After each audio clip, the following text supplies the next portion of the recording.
Hi friends, അപ്പോൾ നമ്മളിന്ന് മമ്മൂട്ടിയുടെ ഡ്രോയിങ് പാർട്ട് 2 ആണ് ചെയ്യുന്നത്. അപ്പോൾ നമ്മൾ പാർട്ട് 2 ആയിട്ട് ചെയ്യുന്നത് ഹെയർ ഡ്രോയിങ് ആണ്. അപ്പം ഹെയർ നല്ല രീതിയിൽ വരയ്ക്കാൻ അറിയാത്ത ആൾക്കാരുണ്ടെങ്കിൽ ഈ ഒരു വീഡിയോ സ്കിപ്പ് ചെയ്യാതെ ഫുള്ളായിട്ട് കണ്ടിട്ട് ട്രൈ ചെയ്ത് നോക്കുക. അപ്പം ഈ ഒരു പാർട്ടിൽ നമുക്ക് ഹെയർ ഫുള്ളായിട്ട് തന്നെ വരയ്ക്കണം. പിന്നെ അതിൻ്റെ അകത്ത് നമുക്ക് ഒരുപാട് വരയ്ക്കാനുണ്ട് മുടി. അപ്പം നോക്കുമ്പോൾ ഇടയ്ക്കെല്ലാം ചെറിയ ലൈറ്റിങ് ഏരിയാസൊക്കെ വരുന്നുണ്ട്.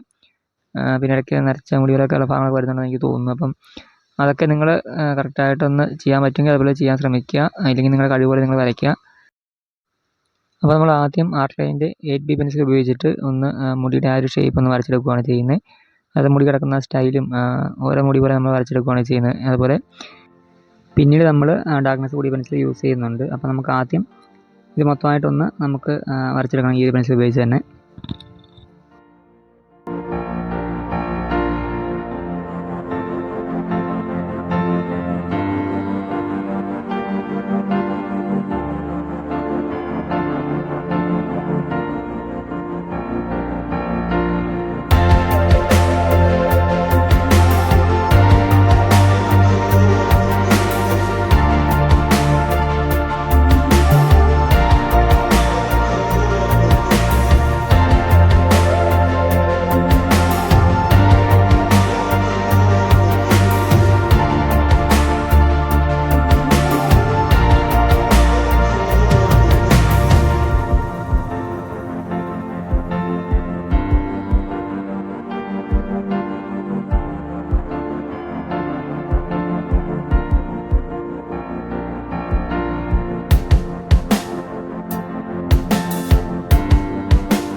അപ്പോൾ നമ്മൾ ആ ഒരു പെൻസിൽ ഉപയോഗിച്ചിട്ട് ഫുള്ളായിട്ട് തന്നെ വരച്ച് കഴിഞ്ഞിട്ടുണ്ട്.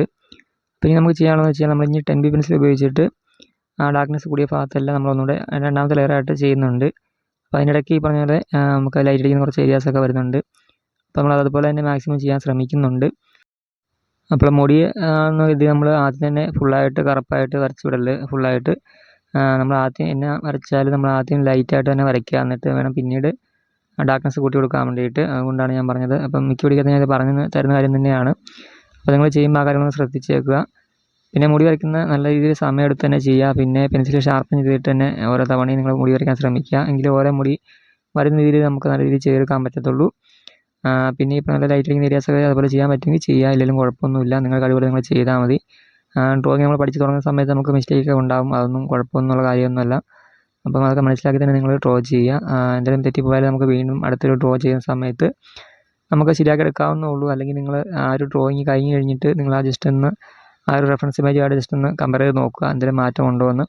അപ്പോൾ മാറ്റം ഉണ്ടെങ്കിൽ നിങ്ങൾക്ക് തിരുത്താൻ പറ്റുമെങ്കിൽ നിങ്ങൾ തിരുത്തുക. ഇല്ലെങ്കിൽ നിങ്ങൾ അടുത്തൊരു വേറെ ഒരു ഡ്രോയിങ് ചെയ്യുക. വേറെ ഒരു ഫേസ് വരയ്ക്കുക. എന്നിട്ട് ആ ഒരു ഫേസ് വരയ്ക്കുന്ന സമയത്ത് ചിലപ്പം നിങ്ങൾ ആദ്യം വരച്ച സമയത്ത് മിസ്റ്റേക്ക് ചെയ്യണം. നിങ്ങൾ ആ ഒരു സമയത്ത് നിങ്ങൾക്ക് ഉണ്ടാവണം നിർബന്ധമില്ല. ഓരോ ഡ്രോയിങ് നിങ്ങളൊരു പരീക്ഷണ അടിസ്ഥാനത്തിൽ നിങ്ങൾ ചെയ്താൽ മതി. അത് തെറ്റിപ്പോവാണെങ്കിൽ തെറ്റിപ്പോയിക്കോട്ടെ. നമ്മൾ ഓരോ ഡ്രോയിങ് ചെയ്യുന്ന സമയത്ത് നമ്മൾ ഓരോ കാര്യങ്ങൾ നമുക്ക് പഠിക്കാൻ പറ്റുന്നുണ്ട്. അല്ലെങ്കിൽ നമ്മൾ ഇമ്പ്രൂവ് ആയി വരുന്നുണ്ട്. അപ്പോൾ അത് ഓട്ടോമാറ്റിക്കായിട്ട് തന്നെ ഇമ്പ്രൂവ് ആയി വന്നോളും. അപ്പോൾ നിങ്ങൾ പ്രാക്ടീസ് ചെയ്താൽ മാത്രം മതി. വരയ്ക്കാൻ എടുത്താൽ മാത്രമേ നിങ്ങൾക്ക് ഇമ്പ്രൂവ് ആയി വരത്തുള്ളൂ. അപ്പോൾ ആ കാര്യം ശ്രദ്ധിച്ചേക്കുക.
അപ്പോൾ ഈ ഒരു പാർട്ടും ഇവിടെ ഏകദേശം കംപ്ലീറ്റ് ആറായിട്ടുണ്ട്. വീഡിയോ ഇഷ്ടം തീർച്ചയായും ലൈക്ക് ചെയ്യുക. അപ്പോൾ ഇന്ന് ട്രൈ ചെയ്ത് നോക്കാൻ നിങ്ങൾക്ക് ഈസിയായിട്ട് വരയ്ക്കാവുന്നേ ഉള്ളൂ. എന്തെങ്കിലും സംശയം ഉണ്ടെങ്കിൽ കമൻറ്റായിട്ട് മെസ്സേജ് ഉണ്ടെങ്കിൽ ചോദിക്കുക. അപ്പോൾ ഡ്രോയിങ് പഠിക്കാൻ ഇൻട്രസ്റ്റ് ഉള്ള ആൾക്കാർ നമ്മുടെ ചാനൽ ഒന്ന് സബ്സ്ക്രൈബ് ചെയ്ത് വെച്ചേക്കുക. നിങ്ങൾക്ക് ഉപകാരപ്പെടുന്ന ഒരുപാട് ഡ്രോയിങ് വീഡിയോസ് നമ്മുടെ ചാനൽ അപ്ലോഡ് ചെയ്യുന്നതാണ്. അപ്പം അതൊക്കെ കണ്ടിട്ട് നിങ്ങൾ പ്രാക്ടീസ് ചെയ്താൽ മതി. നിങ്ങൾക്ക് ഈസിയായിട്ട് ഡ്രോയിങ് പഠിക്കാവുന്നേ ഉള്ളൂ. അപ്പോൾ വലിയ ആവശ്യമായി നമുക്കിത് പാർട്ട് 3 ചെയ്യാം. അപ്പോൾ ഇതൊന്ന് പ്രാക്ടീസ് ചെയ്ത് നോക്കുക, വരച്ച് നോക്കുക.